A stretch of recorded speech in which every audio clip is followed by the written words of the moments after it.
Assalamualaikum warahmatullahi wabarakatuh. Salam sehat untuk kita semua.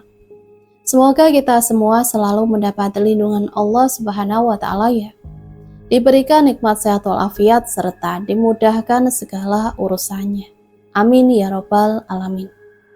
Kesempatan kali ini Mimin akan membagikan satu cerita misteri. Seperti apa ceritanya? Mari kita mulai.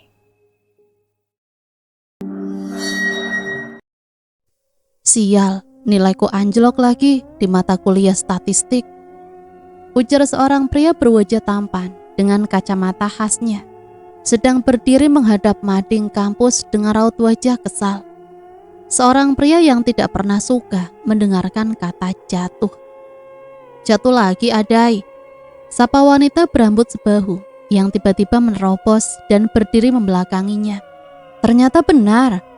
Ujarnya lagi sambil tersenyum jahil. Melda, kayak nilai kamu sempurna. Tuh, dosen beneran sensi sama aku. Jawab Ade kesal. Sudah jangan ribut, Dai. Makanya dosen jangan diajak ribut terus. Sekali-kali traktir makan, kek. Sapa perempuan berambut panjang berwajah teduh saat menghampiri mereka. Setuju, ide brilian tuh, Amara. Celetuk Melda kemudian. Males banget deket-deket nenek sihir itu, perawan tua. Woi Rian, bantuin aku. Jangan malah asik mandangin mading. Seru Adai kesal saat melihat Rian asik memandangi jajaran nilai di balik kaca mading, tak mempedulikannya. Itu deritamu, Dai, bukan deritaku. Jawab Rian santai. Tawa Melda dan Amara pun pecah saat mendengar jawaban Rian. Sahabat mereka satu ini memang tak akan peduli jika dunia terbalik sekalipun. Apalagi untuk hal sepele seperti ini. Ada yang kesal melemparkan alma mater yang ia pegang ke arah Rian seraya berkata, ngajak ribut ini orang. Sudah jangan berantem ah. Mending kita mantengin rencana liburan kita saja. Jadi ke desa Purun kan? Setelah Amara mengalihkan pembicaraan. Harus jadilah. Secara aku sudah mempersiapkan semuanya. Jawab Melda bersemangat. Nah Rian, sudah dapat izin dari orang tua kamu kan? Tanya Amara lagi saat melihat Rian yang mendekati mereka. Emang harus ke sana? Aku rasa kalian tidak akan betah tinggal di sana. Jangankan sinyal, listrik aja belum masuk. Jawab Rian. Kita sudah bahas ini Rian. Tujuan kita ke sana liburan, bukan mau main handphone. Ucap Melda kesal. Benar kata Melda, desa Purun itu terletak di kota Pagar Alam, Sumatera Selatan. Secara kota itu julukannya menggiurkan, surga Pulau Sumatera. Sekali-kali boleh dong kita main ke desa kelahiran kamu Rian. Jelas Amara semangat. Ya sudah, terserah sajalah. Tapi awas ya, teriak, nyesel tiba-tiba di sana. Ancamnya pada dua sahabatnya. Iya janji, ujar Amara dan Melda serempak sambil mengacungkan dua jari mereka. Kamu Adai, ikut juga kan? Seru Rian ke arah Adai yang masih meratapi nilainya. Adai hanya membuang nafas berat seraya berkata, iya aku ikut, setidaknya di sana mungkin dapat pengalaman menarik. Karena semua setuju, besok pagi kita kumpul di rumah Amara dan berangkat dari sana, setuju? Seru Melda semangat menyodorkan telapak tangannya. Ketika sahabatnya yang lain menyambut tangan Melda dan berteriak kompak. Setuju! Amara, Melda, Adai, dan Rian adalah 4 orang sahabat yang selalu bersama. Mereka lekat seperti ikatan lem yang kuat. Berteman dari kecil hingga menjajaki perkuliahan membuat mereka saling percaya. Tak ada yang mereka sembunyikan. Menjunjung tinggi persahabatan layaknya keluarga. Berisik, ini kampus bukan pasar. Celetuk beberapa mahasiswa yang berada di dekat mereka merasa terganggu karena teriakan itu. Iya, maaf. Jawab Amara malu. Apaan sih, kamu tuh yang berisik. Balas Adai kesal. Sudah jangan cari masalah. Ujar Melda menarik tangan Adai untuk segera pergi. Sedangkan Rian sudah berlalu pergi meninggalkan mereka bertiga. Besok pagi jangan lupa kumpul di rumahku, ucap Amara mengingatkan sahabatnya yang segera pulang. Kebiasaan tuh anak, telat udah jadi nama tengahnya. Umbat Amara kesal saat melihat Melda belum muncul juga. Sudah dihubungi? Tanya Rian sambil menyusun barang bawaan mereka di atas mobil, dibantu Adai. Sudah, tapi nggak diangkat. Hai, maaf, aku telat. Teriak Melda cengengesan, berlari mendekati mereka. Ratu telat datang. Jawab Adai. Sorry, biasa dari tadi ibu aku ribet amat, wejangannya panjang. Makanya aku telat. Ya sudah, karena semua sudah kumpul kita berangkat sekarang. Keburu malam ntar. Setelah ada yang melihat arloji tangannya menunjukkan pukul 7 pagi. Sebelum berangkat berdoa dulu, semoga perjalanan kita aman sampai tujuan. Berdoa dimulai. Tuntun ada yang diikuti lainnya. Beberapa saat hening, mereka terlihat khusyuk berdoa, berharap perjalanan mereka diberi kelancaran dan liburan ini menyenangkan. Kencangkan sabuk kalian, kita berangkat sekarang. Perintah Rian sebelum menjalankan mobil. Udara desa Purun begitu sejuk, pohon-pohon berjajar rapi di sepanjang jalan. Perbukitan dan kebun teh berjajar luas sejauh mata memandang. Tak ada penyesalan di ekspresi wajah mereka. Rasa letih dan lelah terbayarkan dengan keindahan yang mereka dapatkan. Matahari sore menyembul malu di balik awan. Sepanjang jalan mereka melihat wajah penduduk desa yang tersenyum ramah. Anak-anak kecil berkejaran dengan laju mobil seakan menjadi mainan tersendiri bagi mereka. Hingga tibalah mereka di satu pekarangan yang luas berpagar besi yang tampak karat di berbagai sisinya. Rian terlihat sibuk memasukkan mobil ke halaman rumah, dibantu Adai yang menjadi juru parkir sementara. Melda terlihat sibuk dengan ponsel di tangannya. Sedangkan Amara dari dalam mobil memandangi rumah bata berbentuk panggung yang berdiri kokoh. Meski tampak tua dan lusuh dengan beberapa kulit cat yang mengelupas dan plafon rumah yang tampak rusak akibat terkena hujan dan panas. Ada rasa aneh yang menggelitik nalurinya sebagai seorang indigo. Rian, kok nggak ada sinyal sih? Astaga, aku mau update status. Teriak Melda menyadarkan lamunan Amara. Sudah nggak usah teriak-teriak Mel, kan sudah dijelasin Rian, di sini tidak ada listrik apalagi sinyal. Jawab Amara kesal dan keluar dari mobil. Amara berjalan ke belakang mobil menyusul Ade dan Rian menurunkan barang bawaan mereka. Kenapa Meldara? Tanya Rian penasaran. Biasa, nona muda cari sinyal buat update status. Mau dibantuin nggak? Jawab Amara santai. Rian hanya tersenyum mendengar jawaban Amara. Dia yakin semua ini pasti terjadi. Secara dia sudah hafal tingkah sahabatnya itu. Gak usah Ra, kamu santai aja, biar aku dan Ade yang membereskan ini semua. Mendengar jawaban Rian, Amara memutuskan untuk berkeliling. Mungkin menyapa 1 atau 2 orang penduduk sekitar sini. Tapi saat ia berdiri di pagar dan menyapa penduduk desa yang lewat, senyum ramah Amara tak pernah dihiraukan. Bahkan beberapa orang terlihat lebih suka berbisik-bisik daripada membalas sapaannya. Akhirnya Amara memutuskan kembali ke tempat sahabat lainnya. Rian, astaga, ini rumah kenapa jelek sekali? Gak ada yang lebih baik apa? Teriak Melda kembali terdengar. Ini rumah atau sarang hantu? Serem amat. Protes Melda kembali. Sarang hantu, bagus dong, berarti kita bisa main-main sama hantu lagi. Celetuk Ada yang sudah berdiri di belakang Melda. Aku mau liburan, bukan berurusan sama hantu lagi. Jawab Melda kesal. Mereka berempat memang dijuluki sebagai pemburu hantu di kampus Nusantara. Bermula dari kemampuan Amara yang bisa berinteraksi dengan makhluk astral. Mereka jadi sering berurusan dengan dunia gaib. Entah disengaja atau tidak, mereka akan bersinggungan dengan dunia mistis. Ra, di sini nggak ada hantu kan? Rengek Melda saat melihat Amara yang mendekati mereka. Amara hanya menggeleng pelan saat ditatap tajam ketiga sahabatnya. Tuh Dai, nggak ada. Jangan ngarep kamu. Siapa bilang nggak ada Mel? Aku bilang nggak tahu kali. Ujar Amara tertawa pelan. Ada yang mendengar jawaban Amara juga ikut tertawa keras. Seraya berkata senang. Rasain kamu Mel. Ya Ra, seriusan. Cemberut Melda protes, tapi tak dihiraukan oleh Amara yang telah menenteng tasnya menyusul Ade dan Rian ke atas menuju pintu masuk rumah. Rian, kok tetangga sekitar sini seperti tidak suka dengan kita ya? Masa di depan tadi aku sapa mereka tapi dicuekin? Ujar Amara sedikit kesal. Masa sih, Ra?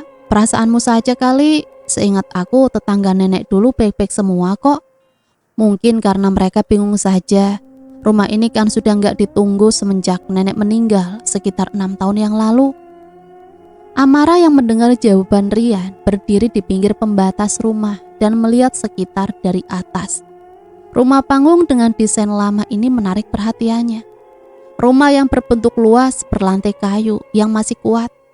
Gaya rumah yang tidak akan dia jumpai lagi di perkotaan. Ade segera masuk dan meletakkan barang dan tas di lantai yang tampak berdebu.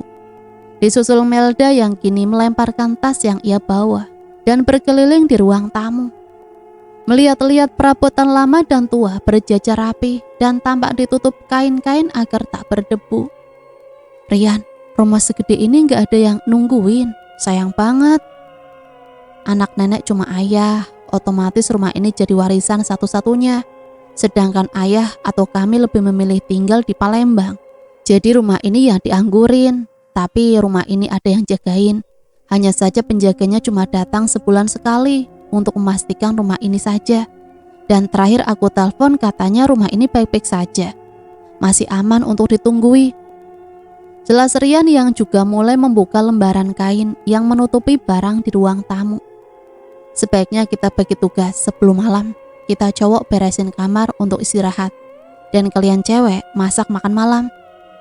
Oke, kalau cuma sekedar masak pasta atau mie instan sih gak masalah. Yuk Mel ke dapur. Ujar Amara yang mulai membawa persediaan makanan mereka selama liburan. Rian, katanya listrik belum masuk, ini sudah. Teriak Amara saat menemukan saklar lampu di dapur. Iya sudah masuk, tapi bisa sewaktu-waktu padam listriknya. Tenang sih, aku bawa genset untuk listrik. Ujar Rian yang menyusul mereka dan membawa peralatan lainnya ke dapur. Rian, rumah nenek kamu kayak rumah Upin Ipin tahu. Celetuk Melda yang berhasil membuka jendela dapur, memperlihatkan taman belakang di bawahnya. Rumah panggung rata-rata bentuknya memang seperti ini, Mel. Jawab Amara yang mulai menghidupkan kompor minyak. Amara sedikit gelisah dalam tidurnya. Beberapa kali ia membenahi posisi tidur agar merasa aman. Hingga suara berisik di luar kamar membuatnya terbangun. Dengan rasa kantuk ia memasang telinganya, mendengar suara dari luar kamar. Ada seseorang yang sedang mendendangkan lagu sedih. Walau tak jelas lagu apa itu, Amara mengambil arloji yang diletakkan di meja, melirik jarum jam dan membatin heran. Pukul 2 dini hari, siapa yang begitu iseng bernyanyi di pagi buta seperti ini?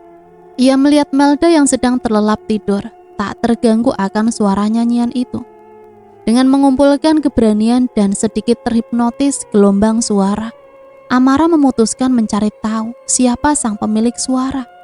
Ia berjalan diiringi derikan lantai kayu yang ia pijak, membuka pintu perlahan. Tapi tetap menimbulkan bunyi yang keras karena kesatnya pintu.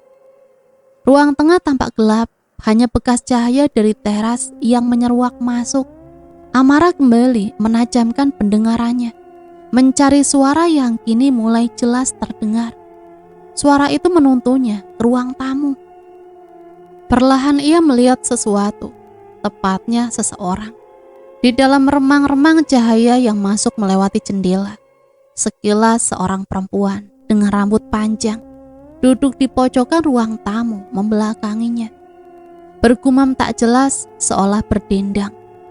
Penasaran membuat Amara terus mendekat dan semakin dekat. Hingga tiba-tiba suara itu berhenti, seakan mengetahui kehadiran Amara. Memiringkan kepalanya ke samping, memperlihatkan separuh wajahnya yang tampak pucat dan menghilang. Amara yang menyadari wanita itu bukan manusia biasa, segera mundur beberapa langkah, bergerak membalikan badan untuk kembali ke kamar. Hingga selangkah ia berjalan, hembusan angin lembut menyapa rambutnya. ia yakin seseorang kini berdiri tepat di belakang dan bergumam tak jelas. Ketakutan membuat Amara berlari tanpa kembali melihat ke belakang, mendorong pintu kamar dan segera menguncinya, melompat ke atas ranjang dan mulai menutup wajah cantiknya dengan bantal. Suara tawa nyaring tak lagi dipedulikan, berharap kantuk menyerang, dan pagi segera datang. "Ra, kamu lihat gelang aku enggak?" tanya Melda, tangannya menyusuri sudut-sudut ranjang, mencari gelang yang tak nampak di lingkar tangannya. "Gelang aku enggak ada, masa?" Amara mengingat lagi tentang kejadian semalam yang membuatnya susah tidur sampai pagi. Mungkinkah dicuri hantu? Untuk apa hantu pakai gelang? Biar gaul? Tidak mungkin. Batin Amara. "Aku enggak tahu, Mel. Seriusan?" "Iya. Tapi mungkin enggak kalau dicuri?" Selidik Amara, masih tertidur di ranjang. "Hah? Dicuri? Yang bener aja, ini kan rumah kosong. Mana ada pencuri kesini sih? Pasti jatuh, Ra. Bantuin cari dong, Ra." Melda tidak ingin pikirannya dipenuhi kabar buruk, karena sinyal yang tidak ada saja sudah membuatnya kelimpungan setengah mati. Melda melongok ke bawah kasur, tapi hanya lantai kayu tanpa benda berkilau apapun. Sedangkan Amara yang dimintai tolong hanya sedikit mengubah posisinya duduk di atas ranjang. Melda mencoba mencari di sekitar ranjangnya, tapi juga tidak ada. "Loh, kok tas aku ada di sini sih? Celana kita juga, kan udah kita simpan di lemari." "Ya Tuhan, meja juga berantakan. Kamu ngapain sih semalam, Ra?" Amara yang ditanya hanya diam di atas ranjang, tidak bergerak atau menjawab apapun. Hanya mengerjapkan mata dan menghela nafas berat. "Bantuin aku rapiin ini, Ra." Sekelebat ingatan tentang semalam terngiang di kepala Amara. Wajah yang berbalik menghadapnya saat itu terlihat dingin dan kaku. Kemudian ia tersenyum dan menghilang. Ia yakin bahwa sosok wanita itu telah mengejarnya sampai ke kamar. "Semalam aku ngelihat hantu, Mel." Ucap Amara membuat Melda berhenti bergerak. Kemudian dilihatnya Amara yang menatap serius dengan mata lelah. Jika sudah begini, Amara tidak sedang bercanda. Melda memposisikan dirinya duduk di ranjang. "Cerita pelan-pelan." "Yan, ini rumah nenek kamu dibuatnya tahun berapa?" tanya Adai sambil mengeringkan tubuhnya selesai mandi. "Kakek beli udah jadi pas mereka nikah, nggak tahu didirikannya kapan," jawab Rian sambil memainkan game di ponselnya. "Kesannya horor banget ini rumah. Model tua, kamar mandi juga remang-remang gitu lampunya." Terdengar pintu diketuk. "Ya, lagi ganti baju." "Ada yang mau diomongin, buruan." Terdengar suara Melda di balik pintu.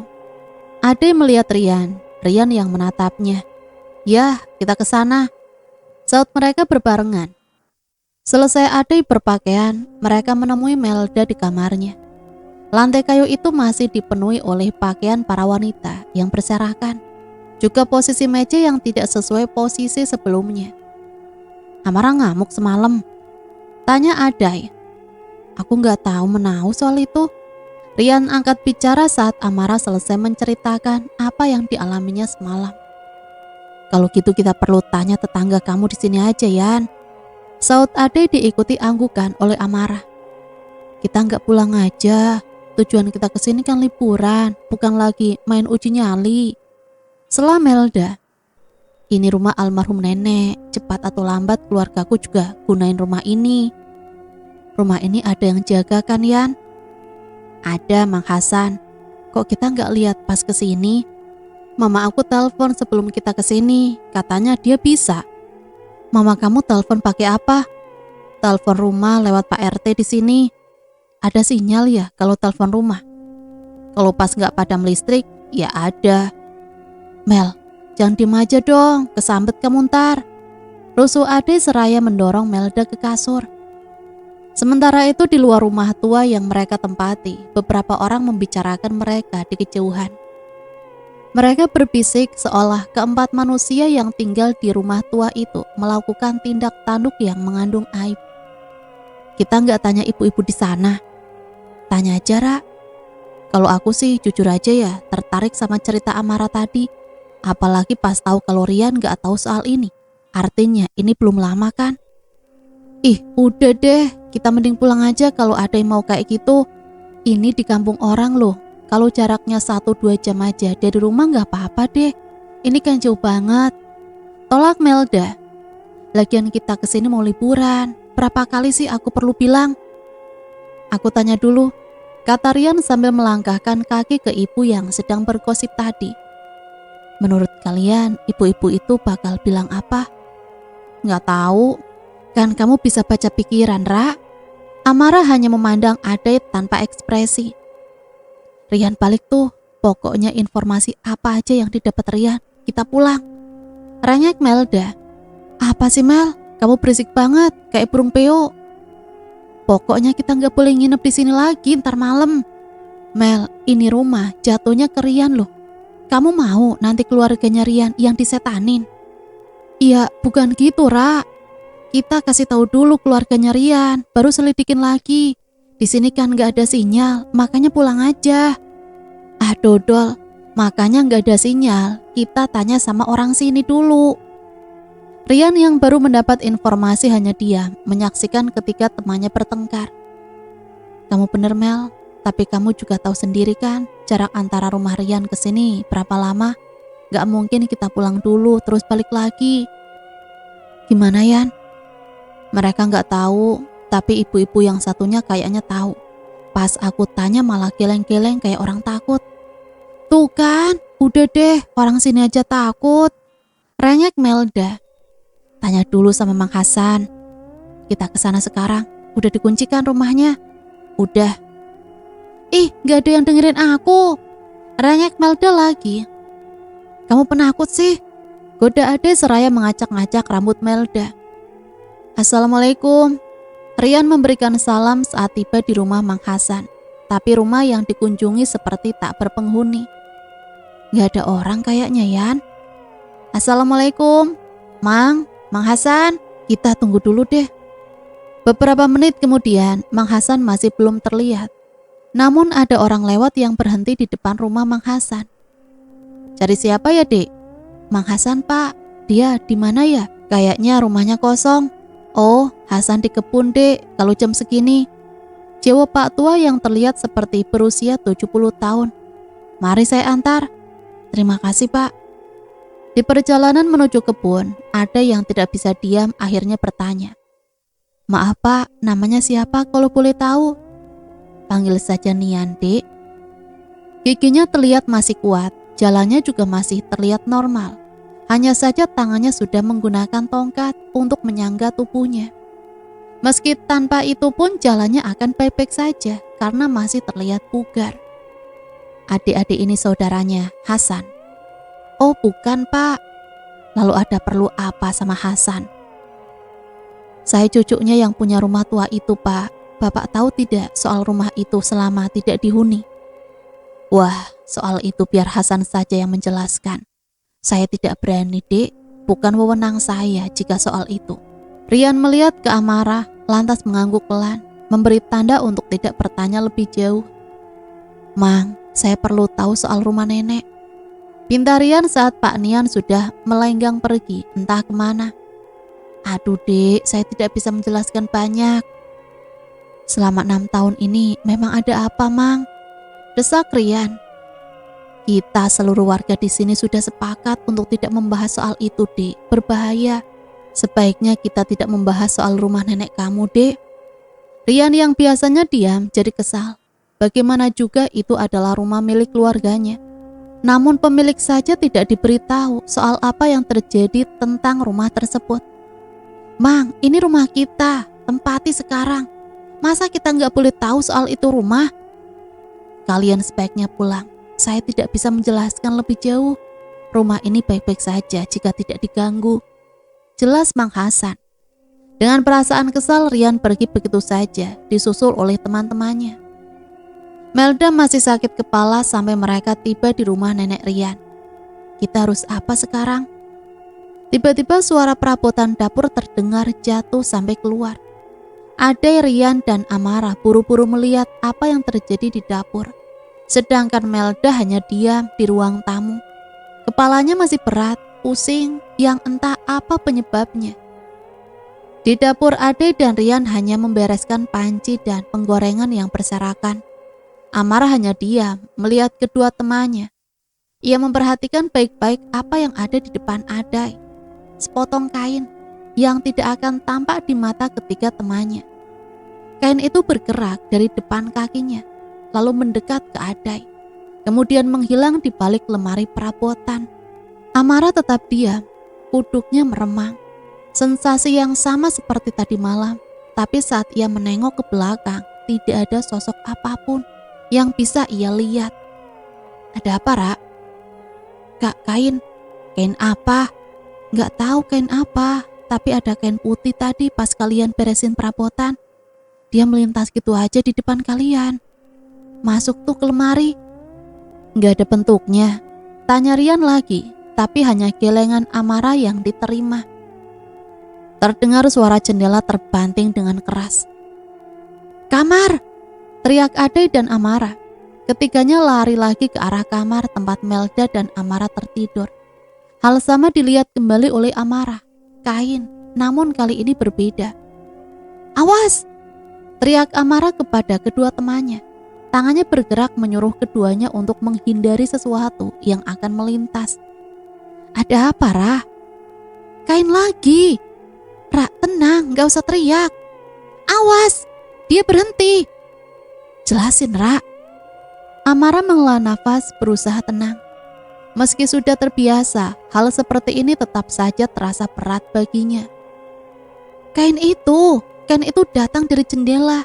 Ia turun dari sana, bergerak ke sini. Sekarang ia ada di depan kita. Apa artinya kain? Itu jelas hantu. Iya, Ra, kita tahu hantu, tapi kenapa kain? Karena siang, mereka nggak bisa menampakkan diri kalau ada matahari. Teriak Amara lagi, suaranya terdengar kesal dan takut. Oke, Ra, tenangin diri kamu. Apa masih di sini? Masih, dia diam, seperti ada hal yang mau disampaikan. Dia hilang. Teriak Amara lagi, tubuhnya tiba-tiba melemas dan jatuh merosot ke pintu. Ra, kamu gak apa-apa? Ra, kamu biasanya gak begini. Gak tahu. Setelah beberapa saat, Amara mencoba bangkit meski terasa sulit. Entah kenapa kakinya lemas. Amara melihat ke sekeliling. Aura rumah ini mendadak jadi berubah. Tangan kanannya terasa kram. Sesaat kemudian meremang. Pasti sesuatu terjadi. Batinya. Tiba-tiba terdengar suara teriakan Melda di ruang tamu. Ketiganya berlarian ke ruang tamu. Rambut Melda tertarik ke belakang sambil dia menjerit-jerit tak karuan. Amara melihat baik-baik rambut Melda. Kain yang sama seperti yang ia lihat sebelumnya. Kemudian kain itu menghilang. Kepala Melda mendadak terlempar ke depan. Jika tidak ada Rian, mungkin kepalanya akan terbentur meja. Mel, kamu gak apa-apa? Pokoknya kita pulang. Tangisannya pecah saat itu juga. Melda menjatuhkan kepalanya di bahu Rian. Air matanya runtuh saat itu juga. Antara takut, gelisah, dan parno karena tidak ada sinyal. Amara, Ade, dan Rian hanya diam. Mereka sesaat saling bertatapan, bingung harus berbuat apa. Belum sempat berpikir, detik berikutnya membuat mereka makin galau. Tidak hanya di kamar para wanita, tapi juga di kamar pria, di dapur dan di gudang. Keempat tempat itu menimbulkan bunyi yang meriah, memecah, mengalahkan tangis Melda yang dalam sekejap berhenti. Jangan diladenin, biarin aja. Melda tidak lagi menangis, tapi justru ketakutan karena suara itu makin terdengar berisik tak karuan. Mereka berempat kemudian duduk di ruang tamu. Sesaat kemudian suara itu terhenti. Keempatnya bernafas lega, namun tidak dengan Amara. Kain itu menampakkan diri di hadapan mereka, di atas meja yang mereka kelilingi saat itu. Amara diam, menarik nafas perlahan, mengumpulkan kekuatan untuk mencoba berinteraksi dengan kain tersebut. Degup jantungnya mulai meningkat, tak kala kain itu bergerak turun dari meja. Ada apa, Ra? Kain itu ada di sini. Jawabnya sambil bangun dari duduknya. Kamu mau ngapain sekarang? Kain itu bergerak, seperti memberitahu sesuatu. Amara bergerak mengikuti kain itu, tapi saat ketiga temannya ikut bangun, kain itu berhenti. Tunggu di sini, perintah Amara. Ra, mau kemana? Jangan sendirian. Mumpung masih siang, kita pulang aja. Rangek Melda ke Rian yang berada di sebelahnya. Sementara itu Amara tanpa mengindahkan permintaan Rian, pergi begitu saja. Amara mengikuti kain itu bergerak, menyusuri dapur, lalu ke kanan dan ke kiri. Bagian yang Amara sendiri tidak tahu di mana. Kain itu berhenti pada dinding hitam dan hanya cahaya remang, seperti tak terurus bertahun-tahun lalu. Dilihatnya baik-baik, di sana ada banyak sarang laba-laba yang menggumpal, debu yang tebal di sana-sini. Belum sempat Amara melihat lebih luas, lampu mendadak padam. Suasana seketika gelap gulita. Amara mencoba untuk kembali, tapi gagal. Kakinya tersandung benda-benda tak terlihat yang seolah mendadak ada di sana. Amara berteriak sekencang-kencangnya, tapi ketiga temannya sama sekali tidak mendengar apapun. Rian mungkin orang yang cuek dan terkesan diam, namun dia adalah orang yang peduli kepada ketiga temannya. Belum lagi liburan kali ini di kediaman keluarganya sendiri. Melihat Amara belum nampak, ia jadi khawatir. Mungkin Amara memang lebih berani dibanding Melda, tapi dia tetap saja tidak sanggup melawan hantu. Beberapa menit berikutnya, Amara masih belum menampakkan diri. Yan, nggak dicek dulu? Kita disuruh nunggu. Kalian sadar nggak sih? Tanya Melda, kepalanya mulai tidak sakit lagi. Mungkin efek menangis yang berkepanjangan atau karena sudah ditarik oleh kain tadi. Apa? Jawab keduanya hampir berbarengan. Ini masih jam 11 siang, belum sore, apalagi malam. Kalau ada yang bisa menampakkan diri jam segini, apa bukan berarti dia, si hantu kain itu, udah punya kekuatan lebih? Jelas Melda. Keduanya saling berpandangan. Mereka sependapat dengan Melda. Itu artinya, hantu itu bukan hantu biasa dan keberadaan Amara jelas dalam bahaya. Amara! Teriak keduanya. Mereka bertiga bergegas mencari Amara. Melda ke kamar-kamar, Ade ke dapur dan sekitarnya, dan Rian ke penjuru rumah selain ruangan tersebut. Mereka tidak mendapati apapun. Sementara itu di tempat Amara masih berteriak memanggil ketiga temannya. Dan teriakan itu berhenti saat kain itu muncul di hadapan Amara. Ia berwarna putih terang dengan sedikit warna biru di sekitarnya. Namun hanya itu, tidak nampak apapun lagi. Itu saja sudah membuat Amara bergidik ngeri. Siapa kamu? Tapi sosok itu hanya diam, tidak menunjukkan reaksi apapun. Dan hanya begitu saja. Tak lama kemudian kain itu bergerak maju lebih dekat, membuat Amara takut bukan kepalang. Ia berteriak lagi memanggil ketiga temannya. Di dalam rumah, ketiga temannya berkumpul di dapur tanpa hasil apapun. Dengar sesuatu enggak? Atau kuping aku aja yang berimajinasi? Tanya Adai. Dia mendengar sayup-sayup dari asal suara yang tidak jelas. Iya dengar, kata Melda. Rian yang tidak mendengar hanya diam saja. Suaranya kecil banget, kayak di luar deh. Ada gudang di luar. Kedua temannya mengikuti di belakang. Gudang terletak tidak jauh dari rumah. Hanya saja berada di luar bangunan rumah. Di sana terdengar suara Amara yang berteriak memanggil mereka bertiga. Namun sangat pelan karena posisi gudang yang tertutup rapat. Ya Tuhan, ini gimana? Dikunci. Amara, kita di sini. Mendengar itu Amara mulai berhenti berteriak. Hanya suara nafas yang terdengar keras karena takut. Setelah pintu terbuka, terlihat Amara berada di ujung gudang. Di antara tumpukan barang-barang tua tak terpakai, mencoba keluar. Amara mengangkat kepalanya, menghadap ketiga temannya, cari informasi sebanyak-banyaknya soal rumah tua ini. Duduk mengitari meja makan sambil merenung, memikirkan apa yang akan mereka lakukan untuk memecahkan masalah ini. Amara yang masih menatap lurus pandangannya ke depan sambil menutup kedua telinganya. Entah apa tujuannya. Gimana ini? Apa yang harus kita lakukan? Tanya Melda yang mulai lelah karena teman-temannya yang tak kunjung melakukan sesuatu. Seusai kejadian di gudang, memang mereka berempat memutuskan untuk makan dulu. Tetapi hanya makan seadanya saja. Mie instan kuah serta membuat teh hangat agar dapat menenangkan pikiran mereka semua. Sebelum fajar senja, ayo kita keluar. Kita cari lagi informasi di lain tempat. Siapa tahu kita dapat. Ajak Rian yang sudah terlihat pasrah pada keadaan. Ada Imelda dan Amara pun langsung menyetujui ucapan Rian untuk keluar lagi mencari informasi baru. Mereka pun segera bersiap-siap dan bergegas keluar.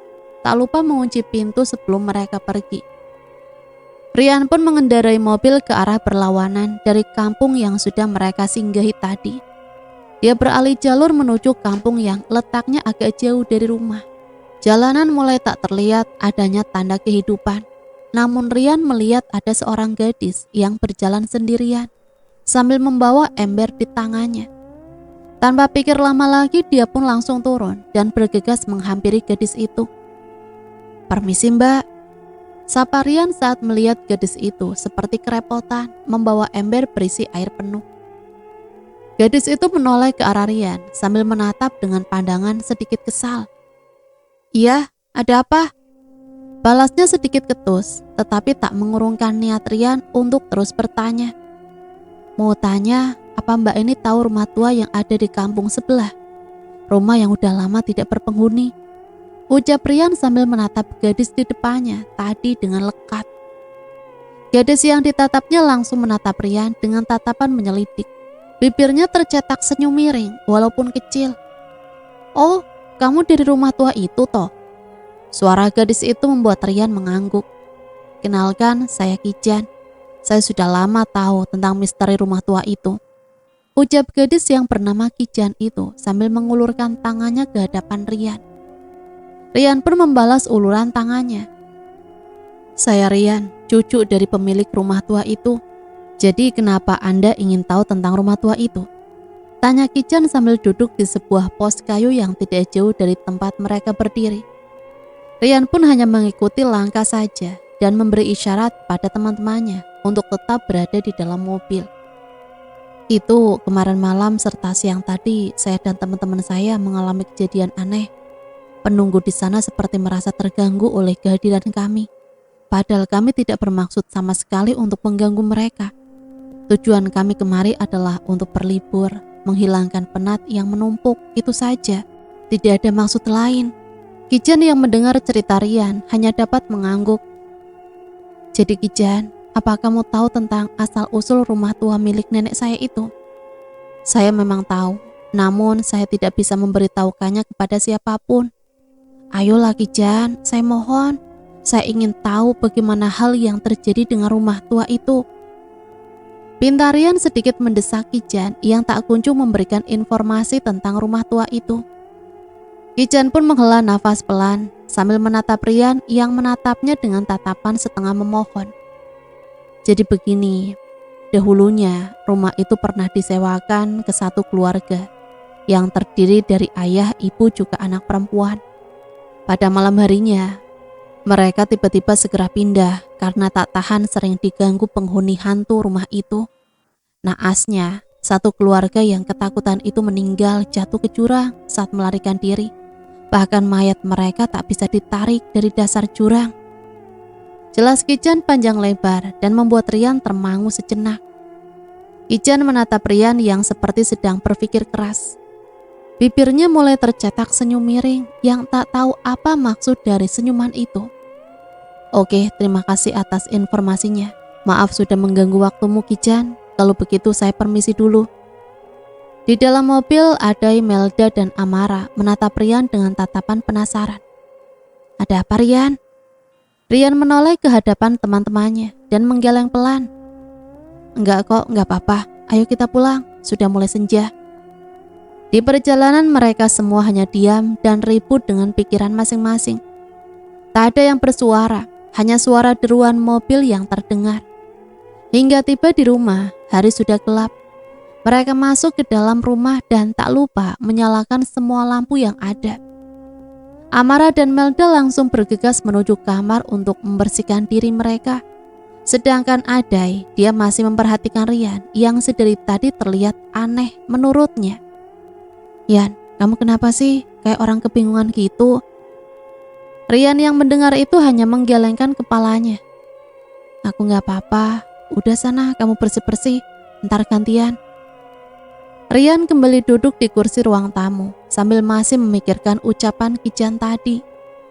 Dia bingung apakah dirinya harus memberitahu teman-temannya atau dia pendam sendiri. Akhirnya setelah diputuskan, dia pun keluar rumah sebentar untuk mencari sinyal. Dia berniat untuk menelpon ayahnya untuk mencari kebenaran tentang informasi rumah tua itu. Wah, ayah nggak tahu itu. Semenjak nenekmu meninggal 5 tahun yang lalu, ayah sudah nggak tahu apa-apa tentang rumah itu, Yan. Yang ayah tahu rumah itu diurus sama Mang Hasan. Oh gitu ya. Ya udah deh, makasih atas informasinya. Salam buat ibu ya. Assalamualaikum. Waalaikumsalam. Hati-hati di sana. Rian pun mematikan ponselnya dan langsung berpikir serius. Bagaimana mungkin ayahnya tidak tahu mengenai perihal ada yang menyewa rumah itu terus meninggal? Ini aneh, nggak mungkin ayahnya nggak tahu. Atau mungkin... Tiba-tiba terdengar suara teriakan Amara yang memenuhi seluruh isi rumah. Tanpa pikir panjang, Rian pun langsung bergegas masuk dan melihat keadaan yang sedang terjadi.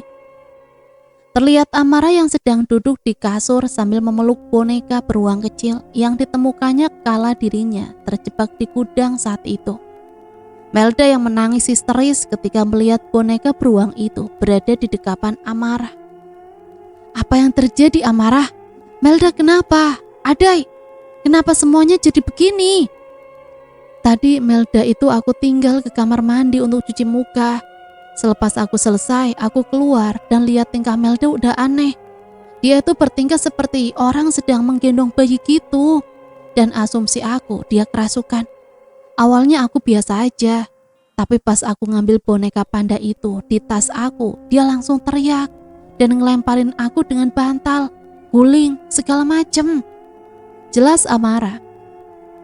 Melda, mereka melihat Melda yang memang tingkahnya seperti orang menggendong bayi. Tangan kiri ditekuk dan tangan kanannya diangkat tinggi-tinggi, seakan sedang menyuapi sambil mengajak bercanda bayi. Kita harus mengeluarkan dia dari tubuh Melda. Belum ada 5 langkah mereka berjalan, Melda sudah mengangkat wajahnya dan menatap mereka dengan tajam. "Siapa kalian? Apa kalian mau mengambil anakku? Jangan mendekat atau aku bunuh kalian." Suara Melda membuat Rian dan Amara memundurkan langkahnya. Tak terkecuali Adai. Dia malah nekat untuk mendekati Melda yang sedang mengancam keselamatan mereka. "Ibu, kami tidak akan mengambil anak ibu, tapi ibu tenang ya," ucap Adai setengah berbisik. Ketika mendengar ucapan Adai, Melda langsung menurunkan tangannya yang tadi membawa gunting. "Ayo cepat," bisik Adai saat Melda mulai lengah. Rian dan Amara pun segera menuju ke belakang tubuh Melda untuk mendekap. Tubuh Melda memberontak kuat sampai Rian dan Amara hampir kelimpungan. "Saya akan bunuh kalian!" Suara ancaman demi ancaman masih terlontar dari bibir Melda. Dia berteriak histeris serta memberontak dengan kuat. Ketika Rian membacakan doa, seketika Melda pingsan. Beberapa saat yang lalu, Melda berjalan menuju kamar meninggalkan ketiga sahabatnya itu. Ia merasa kesal, liburannya terganggu karena hal-hal yang sama sekali tidak ia pedulikan. Walau sering mengalami kejadian seperti ini, tapi ia tidak pernah sesering ini ketika menjadi korban. Ini semua membuat Melda merasa dirugikan. Saat memasuki kamar dan mengedarkan pandangannya, Melda menepuk jidatnya pelan. Ranjang tidurnya belum selesai dibersihkan, Amara tadi. Bahkan dia pun baru ingat kalau belum mandi. Melda menghembuskan nafas berat. Ternyata membujuk Amara menghabiskan tenaga dan menguras otaknya. Lelah, Melda memutuskan mandi terlebih dahulu dan menjernihkan pikirannya. Entah kenapa ia sangat kesal terhadap Amarah. Jika dua makhluk cowok itu tak mau mendengarkannya tak masalah, tapi Amarah, seharusnya dia lebih bisa mengerti ketakutan Melda saat ini. Selesai mandi dan berbenah, Melda berjalan menuju kasur sambil bersenandung kecil. Berjalan memutar membereskan kasurnya. Kemudian menghela nafas panjang ketika ingat kalau di sini ponselnya benar-benar tak berfungsi. Melda merasa seperti tinggal di zaman batu yang bahkan listrik saja susah. Apalagi untuk update status di semua sosial media yang ia punya. Sesuatu yang cepat tiba-tiba terbang melewati belakang Amarah yang membuatnya refleks menoleh ke belakang. Tak ada siapa-siapa, aneh. Amarah kembali ke aktivitasnya kembali. Sesuatu itu kembali melewati Amarah dan kali ini dengan sengaja menyentuh kakinya. Amarah terkejut dan segera menyadari jika ada sesuatu yang sedang mengerjainya saat ini. Jantung Amarah berdetak lebih keras. Aura dingin mulai menusuk kulitnya. Dengan memberanikan diri, Amarah membalikkan badannya dan memeriksa sekitar. Sekali lagi, tak ada apapun. Sepi. Mata Amarah menjelajahi seluruh isi ruangan. Ia bahkan berjalan pelan, mencari tahu apa yang sebenarnya mengganggunya saat ini. Sesuatu tiba-tiba kembali melewatinya dengan cepat.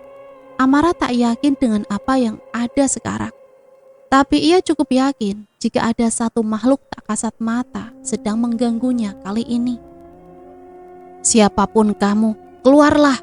Berhenti bermain petak umpet denganku, atau kau terima akibatnya. Bentak Amarah kesal, merasa dipermainkan. Kini sesuatu yang melayang berada tepat di hadapan Amarah. Ia cukup terkejut dan melangkah mundur ke belakang. Tapi ia beranikan diri bertanya dengan selimut kecil yang sedang terbang di hadapannya. Ia yakin itu selimut yang mengganggu dia dan temannya akhir-akhir ini. Siapa kau? Tunjukkan wujud aslimu. Samar tapi perlahan terlihat jelas. Kini di hadapan Amarah terlihat sesosok yang mulai makin nyata. Anak kecil memakai selimut di lehernya. Persis seperti anak-anak yang sedang bermain superhero yang menggunakan sayap di belakangnya. Pandangannya kosong, begitu sayu. Tubuh pucatnya penuh memar dan luka, dan darah kental membasahi bajunya. Anjir darah membuat Amarah menutup hidung dengan telapak tangannya. Siapa kau? Tanya Amarah tak gentar. Ia sudah cukup sering melihat hantu seperti ini.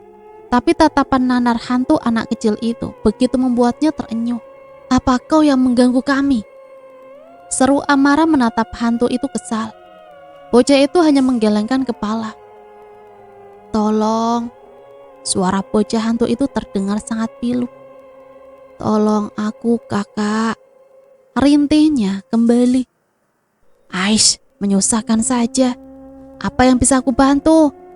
Jawab Amarah setengah kesal. Bocah hantu itu mengeluarkan tangannya. Amarah yang mengerti membuang nafas berat dan mulai menyambut tangan bocah hantu tersebut. Seketika cahaya bersinar terang, membuat mata Amarah silau hingga dia memejamkan matanya. Anton, jangan lari-lari, nanti jatuh. Teriakan seorang wanita sontak membuat Amarah membuka matanya. Kini ia menyadari jika sekarang berada di dimensi berbeda.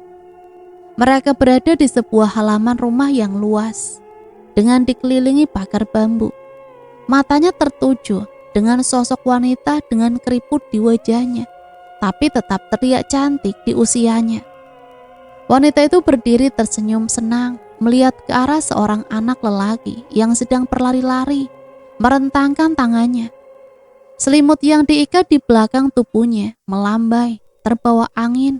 Layaknya seperti sayap pahlawan super kesayangannya. Bocah pria berusia lebih kurang 7 tahun itu sangat menikmati khayalannya. Sang ibu yang melihat dari teras rumah tersenyum bahagia melihat kebahagiaan anaknya.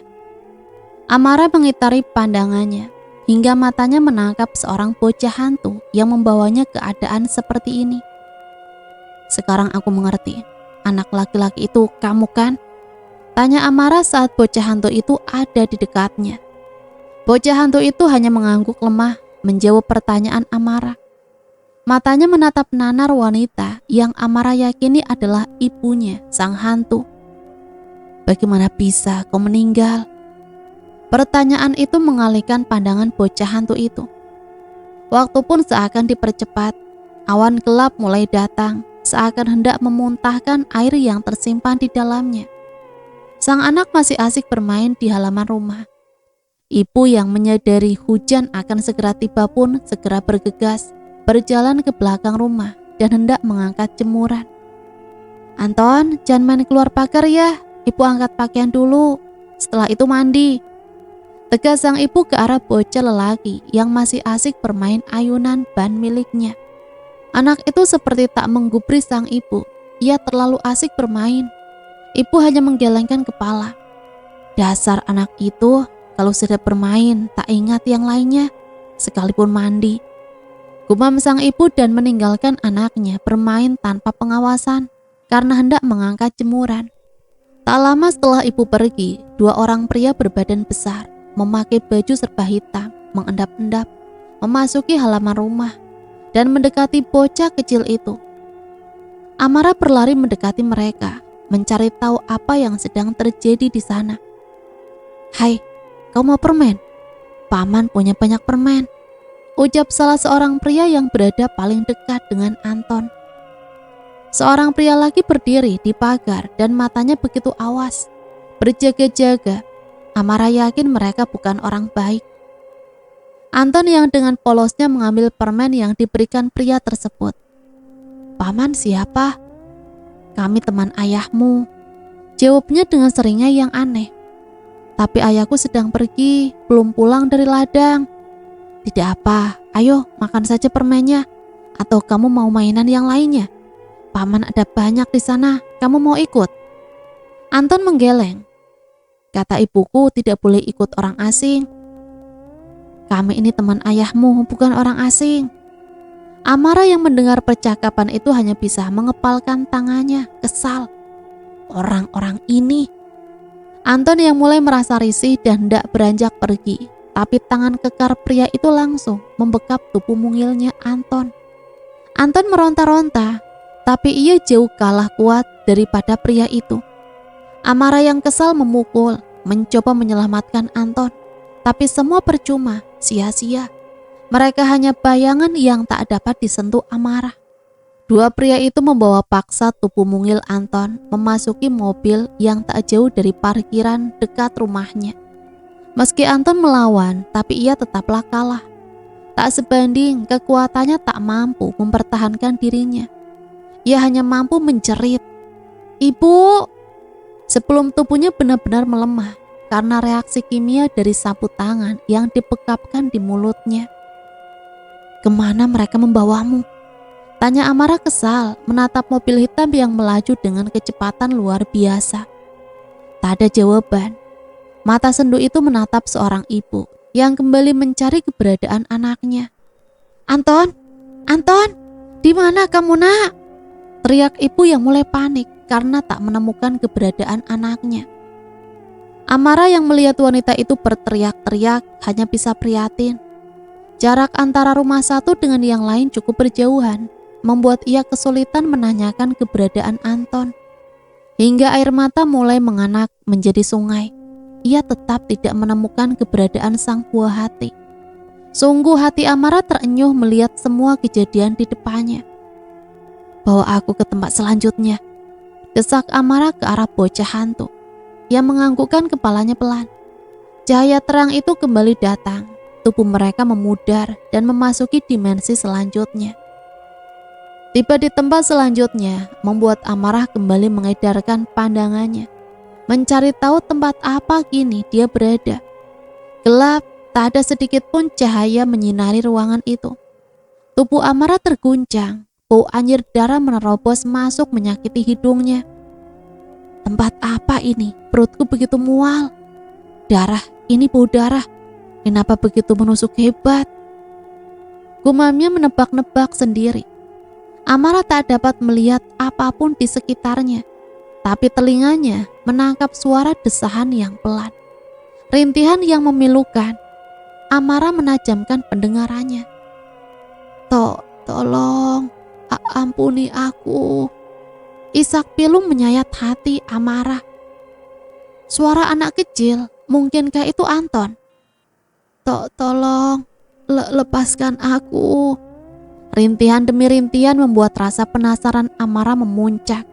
Ia pun meminta bocah hantu yang membawanya memberi penerangan untuknya. Tapi kembali tak dihiraukan. Suara pintu yang dibuka membuat Amara mencari asal suara tersebut.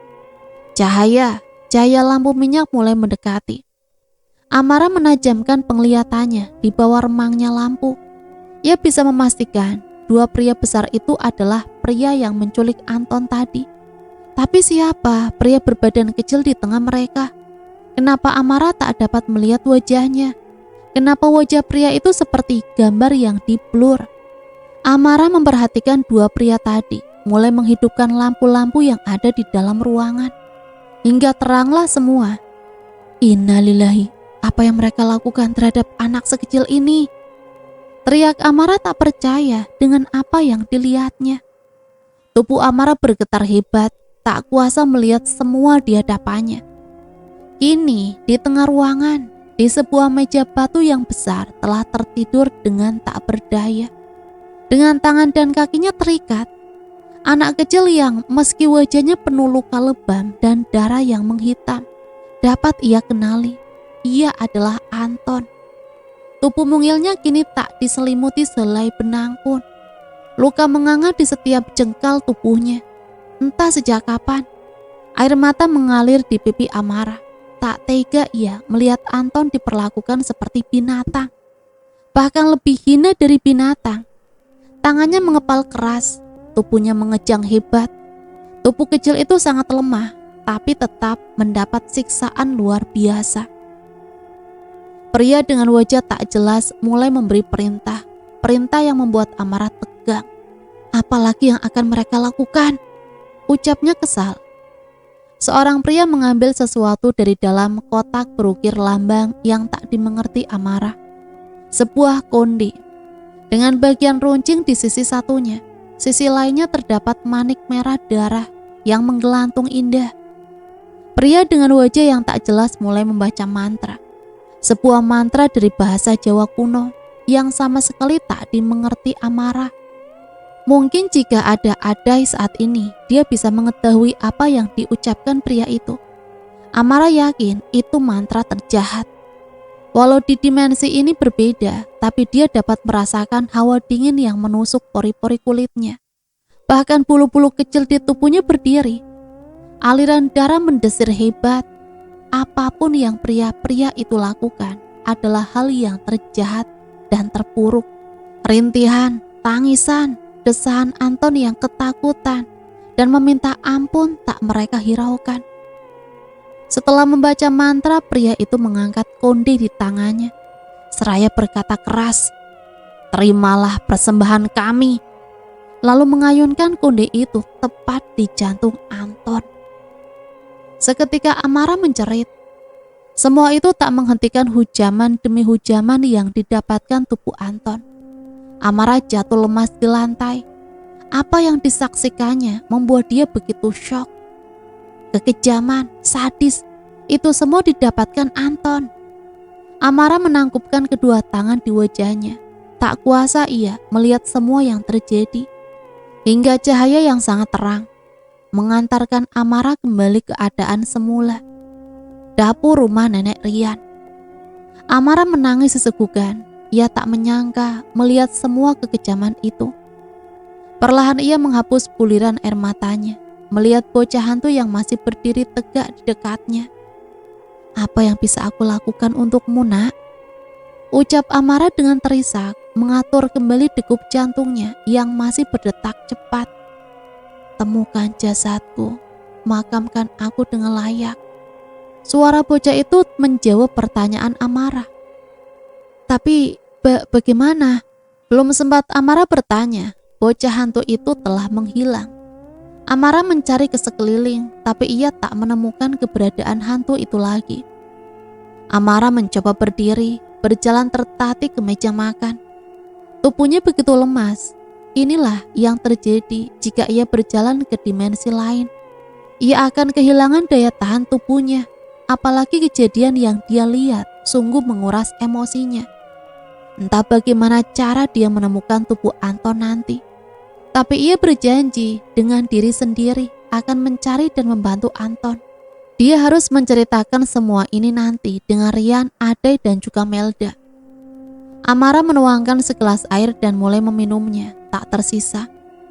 Ia melihat beras yang tadi ia cuci telah ditanak di atas kompor.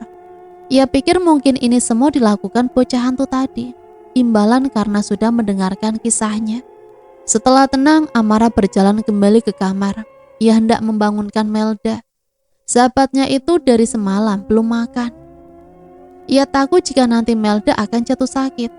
Amara membuka pintu kamar dan menghampiri Melda yang masih pulas di balik selimutnya. Melda, bangun, bentar lagi subuh. Setelah itu kita sarapan sama-sama, ujar Amara yang mencoba membangunkan Melda. Tapi tetap tak ada tanggapan. Melda, kamu tidur terus dari kemarin, bangun Mel. Amara mulai menarik selimut yang menutupi tubuh Melda. Tapi alangkah terkejutnya Amara saat yang ia kira tubuh Melda ternyata hanyalah guling yang ditutupi selimut. Melda, di mana dia? Amara mulai panik, mulai berteriak mencari-cari. Amara membuka pintu kamar mandi dan tak menemukan Melda di sana. Astagfirullah, Melda hilang. Rian, Adai, bangun. Melda tidak ada di kamar. Teriak Amara yang mulai menggedor pintu kamar sahabat prianya. Rian dan Adai yang mendengar ketukan pintu mulai membuka pintu kamar dan melihat apa yang terjadi. Amara, ada apa lagi? Jangan teriak-teriak. Celetuk Adai yang membuka pintu kamar dan melihat Amara. Disusul Rian yang juga keluar dari kamar. Adai, Rian, Melda hilang. Apa? Hilang? Jawab Adai dan Rian bersamaan. Nah teman-teman, ceritanya sampai di sini dulu ya. Nanti sambung lagi ke part yang selanjutnya. Masih ada satu part lagi. Sampai di sini saya pamit undur diri. Mohon maaf apabila banyak salah kata. Sampai berjumpa kembali di part selanjutnya. Matur nuwun. Wassalamualaikum warahmatullahi wabarakatuh.